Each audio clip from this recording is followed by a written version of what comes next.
In a political landscape charged with tension and uncertainty, the recent maneuvers by both the Trump administration and the Democratic Party have captured the attention of observers across the nation. Just weeks into Donald Trump's second term, his administration is exhibiting a robust and controversial agenda that has raised alarms among critics and supporters alike. From significant economic policies to sweeping changes in government structure, the implications of Trump's actions are profound and far-reaching. Trump's recent declaration of February 9 as Gulf of America Day highlights his penchant for grand gestures, even as it underscores a deeper agenda. Speaking aboard Air Force One, Trump expressed his intentions to not only reinforce American economic dominance but also to expand it, stirring discussions about the potential annexation of Canada as the 51st state. These statements, made during a promotional tour just before the Super Bowl, reflect a mindset that is both audacious and provocative. The president's commitment to impose steep tariffs on steel and aluminum imports, including those from traditional allies like Canada and Mexico, signals a new phase in his aggressive economic strategy. Trump's assertion that reciprocal tariffs would soon follow suggests a willingness to escalate trade tensions further. As he stated in an interview, "We need to protect American jobs," a sentiment that resonates with his base but raises concerns about the potential repercussions for international relations and economic stability. Critically, Trump's actions have drawn ire not just from political opponents but also from within the judicial system, with over 40 lawsuits already filed against his administration's strategies. Federal judges have begun to challenge various executive orders, creating a legal battleground that could shape the future of his presidency. Notably, the New York Times emphasized the judiciary's role as a potential bulwark against Trump's overreach, a stark contrast to the perceived inaction of Congress. Meanwhile, the Democratic Party, which has historically positioned itself as a counterbalance to Republican policies, appears to be grappling with its own response. With many commentators observing a lack of cohesive strategy, Democrats are left with not a lot of good options. The party finds itself at a crossroads where calls for action are drowned out by the complexities of a fractured political environment. As Karen Tumulty of The Washington Post articulated, the current situation can be characterized not merely as a constitutional crisis but as a constitutional collapse, raising questions about the effectiveness of democratic institutions in the face of aggressive executive power. As Trump continues to reshape key government entities, evident in the recent appointments and funding cuts to agencies such as the Consumer Financial Protection Bureau, the Democratic leadership has been notably muted. Despite controlling a significant portion of Congress, Democratic leaders have opted for a strategy centered on litigation rather than mobilization, leaving many to wonder if they are truly equipped to confront the challenges posed by Trump's administration. The larger implications of these political maneuvers extend beyond party lines, touching upon fundamental questions of governance, civil rights, and the balance of power in American democracy. The actions taken by the current administration not only challenge existing norms but also provoke a re-evaluation of the responsibilities of political parties in defending democratic principles. In this climate, the role of the American public and grassroots movements becomes increasingly crucial.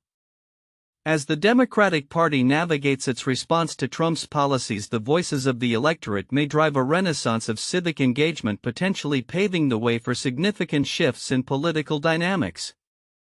The unfolding events suggest that the struggle for the soul of American democracy is far from over, and the coming months will likely reveal just how resilient or fragile these democratic foundations truly are.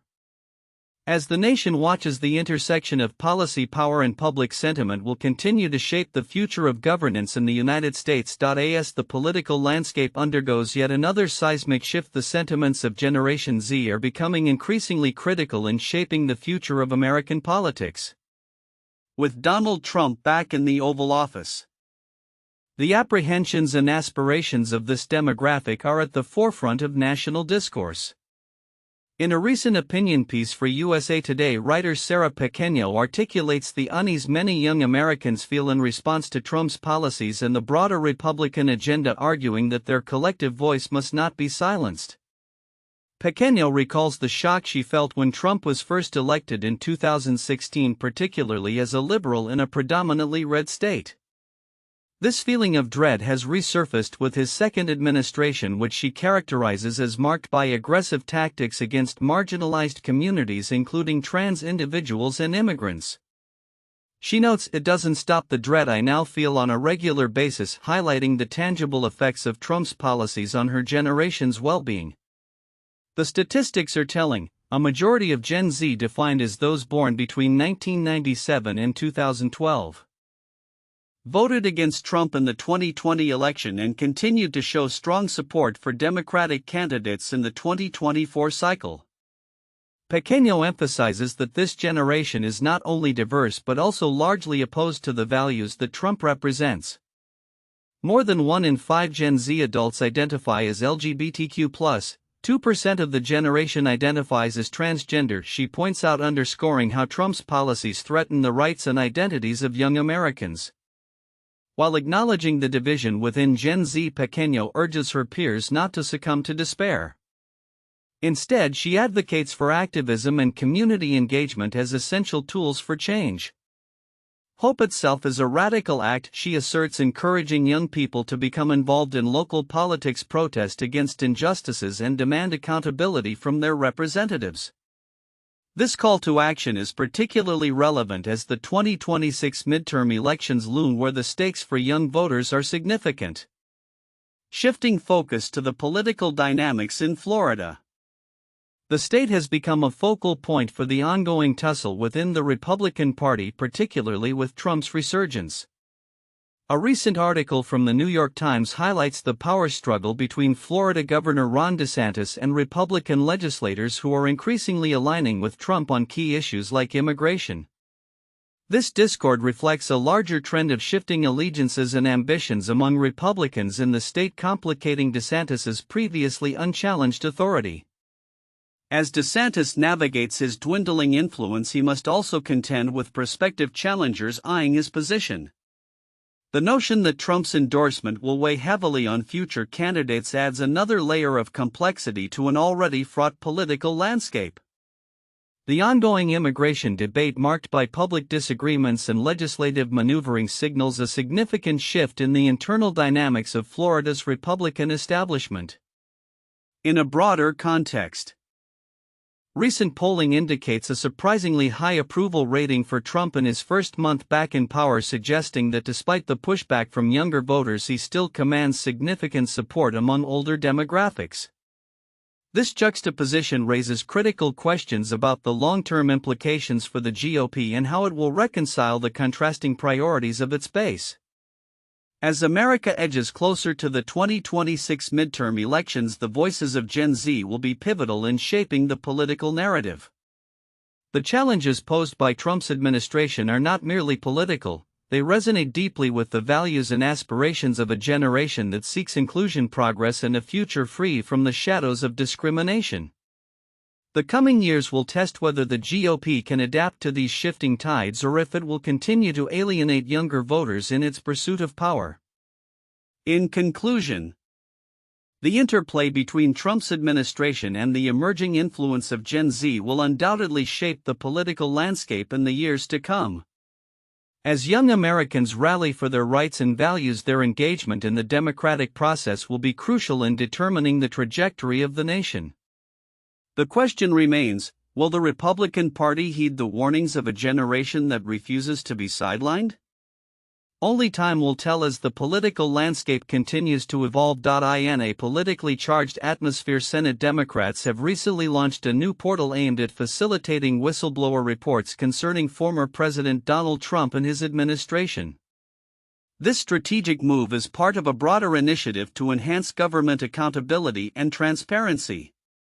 The portal, which is designed to streamline the process for whistleblowers to come forward with allegations of wrongdoing, signifies a significant step in the ongoing scrutiny of Trump's presidency and its legacy. The decision to create this whistleblower portal comes in the wake of numerous allegations and controversies surrounding Trump's time in office, including accusations regarding the mishandling of sensitive information and ethical violations among cabinet members. By establishing a formal avenue for reporting such issues, Senate Democrats hope to empower individuals who may have felt deterred from speaking out due to fear of retribution. "We are committed to ensuring that those who witness wrongdoing have the tools and protections necessary to come forward," stated a senior Democratic senator involved in the initiative. This portal could potentially shed light on unknown facets of Trump's administration and serve as a mechanism for accountability moving forward. Concurrently, the Senate has been actively engaged in confirming Trump's cabinet nominees, with reports indicating that more than half of these individuals have already received approval. This swift confirmation process reflects the Republican majority's commitment to solidifying Trump's administrative framework despite the ongoing controversies. Notably, key figures such as Marco Rubio, now Secretary of State, and Kristi Noem, Secretary of Homeland Security, have been confirmed with overwhelming support, signaling a strategic alignment within the party. As part of this confirmation process, several nominees faced significant scrutiny and contentious votes. For instance, Russell Vought's confirmation as Director of the Office of Management and Budget was marked by a marathon 30-hour session led by Democrats aimed at delaying his appointment.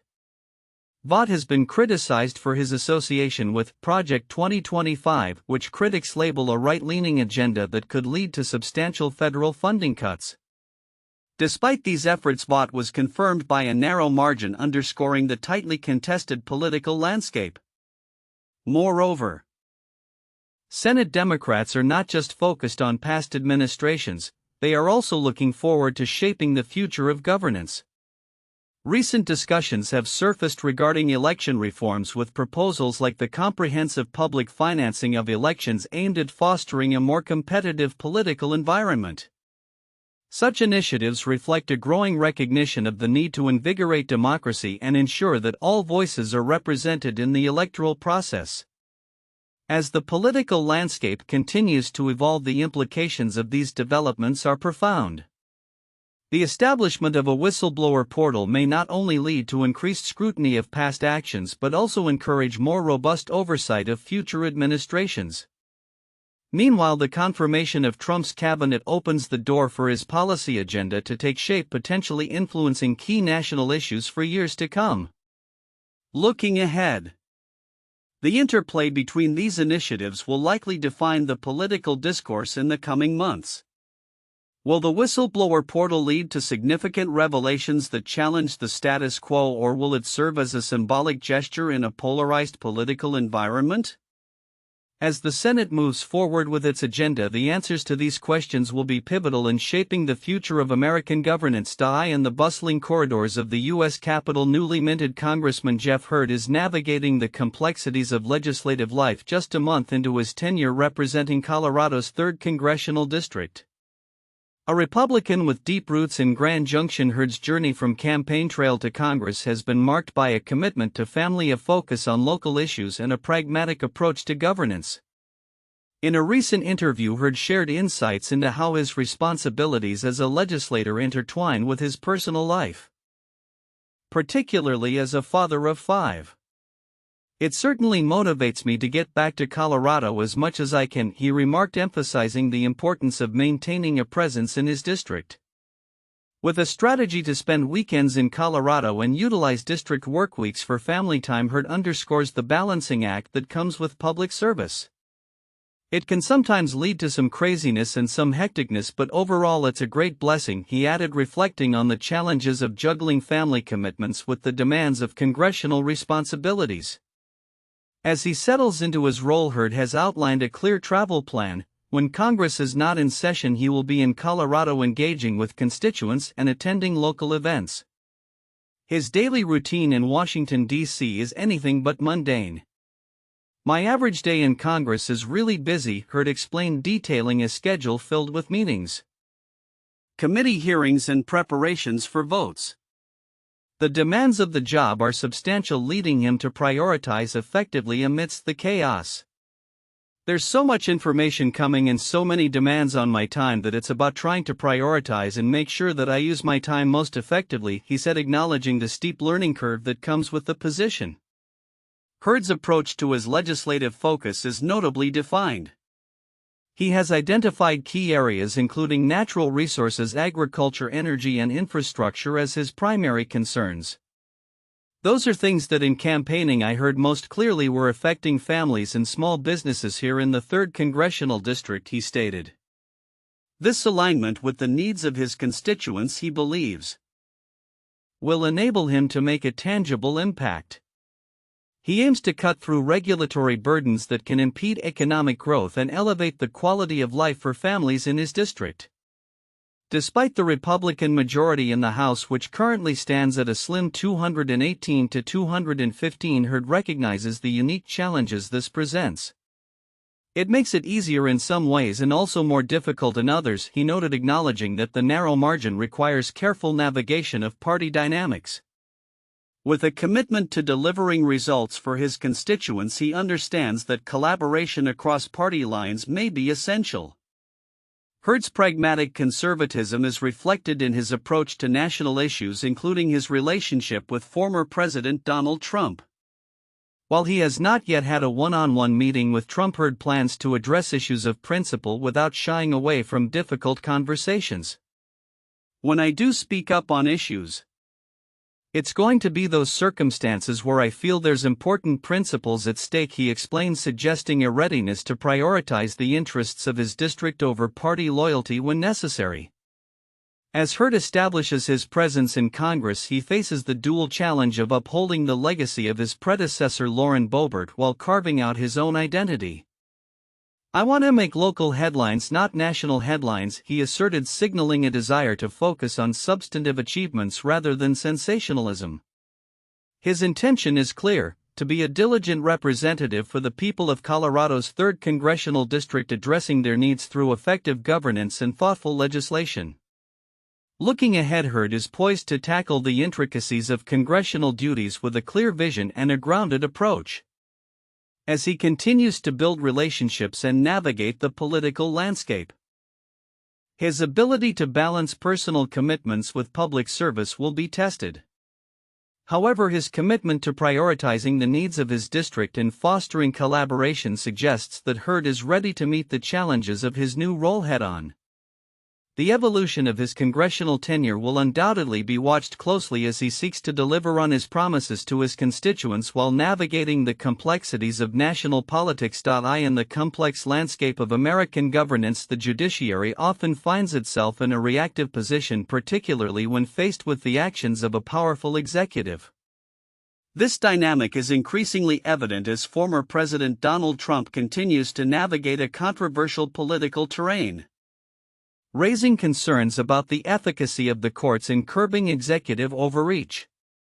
A recent analysis by Ian Millhiser from Vox highlights the limitations of the judicial system in addressing the potential constitutional crises spurred by Trump's administration. The crux of the issue lies in the fundamental nature of the courts themselves. As Millhiser points out, federal courts operate reactively, addressing legal grievances only after a violation has occurred. This limitation means that by the time a lawsuit is filed, significant damage may already be inflicted. For instance, if Trump were to shutter the U.S. Agency for International Development (USAID) as he has proposed, any legal challenges would likely unfold long after the agency's workforce has already diminished and its functions disrupted. This scenario underscores a critical flaw in the judicial system's ability to respond to executive actions. Courts require a litigant with standing, someone who has suffered an injury directly linked to the alleged unlawful action, before they can intervene. This principle, established in cases like Lujan v. Defenders of Wildlife 1992, effectively grants the executive branch the first move in any conflict. Consequently, Trump's administration could take drastic actions, potentially leading to irreversible consequences before the judiciary has an opportunity to act. Furthermore, Millhiser notes that even when courts do intervene, they face significant constraints. The Supreme Court has set high standards for issuing injunctions, allowing them only in cases where future harm can be anticipated. This presents another barrier for individuals seeking to challenge unlawful government actions before they occur. The implications of this reactive nature of the judiciary are profound, especially in light of Trump's past interactions with the legal system, which have often drawn skepticism regarding his adherence to the law. The concern extends beyond just the limitations in standing and the issuance of injunctions. The judicial landscape may be further complicated by ongoing debates surrounding the scope of judicial power. For instance, there has been contention over whether lower court judges should have the authority to issue nationwide injunctions that could halt federal policies.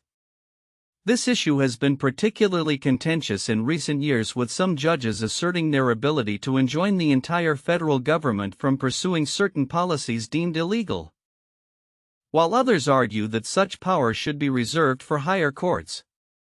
In a broader context, the potential for non-compliance with court orders raises another layer of complexity.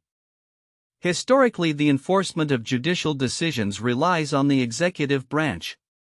As noted by Millhiser, if a defiant executive such as Trump were to refuse to comply with a court ruling, it would thrust the nation into uncharted legal waters. The prospect of impeachment as a remedial measure seems unlikely, especially with a Republican-controlled Congress that may be disinclined to take action against a former president. In the midst of these judicial challenges, a separate environmental legal battle is unfolding in Colorado, where the state Supreme Court is set to hear a landmark climate change lawsuit against Suncor Energy and ExxonMobil. The city of Boulder and Boulder County are seeking to hold these oil companies accountable for damages related to climate change. This case is significant not only for its environmental implications but also for the broader question of state versus federal jurisdiction in regulating greenhouse gas emissions. The outcome of this lawsuit could set a precedent for how local governments can challenge corporate actions that contribute to climate change. As the plaintiffs argue, they are not seeking to regulate emissions but rather to obtain compensation for the damages their communities have suffered. Conversely, the oil companies maintain that such regulation falls under federal jurisdiction. As these legal battles unfold, they highlight the tension between the executive branch and the judiciary, as well as the emerging role of state courts in addressing pressing issues like climate change. The implications of these cases will resonate far beyond their immediate context, shaping the legal landscape and informing future interactions between the government, the courts, and the public. In conclusion, the challenges facing the judiciary in holding the executive accountable are profound and multifaceted. As the legal system navigates these turbulent waters, it remains to be seen how effectively it can respond to executive actions that threaten constitutional principles. Meanwhile, the outcomes of significant cases such as the climate lawsuit in Colorado may provide critical insights into the evolving relationship between state and federal authority in addressing urgent societal issues. The interplay of these developments will undoubtedly shape the future of American governance and the rule of law.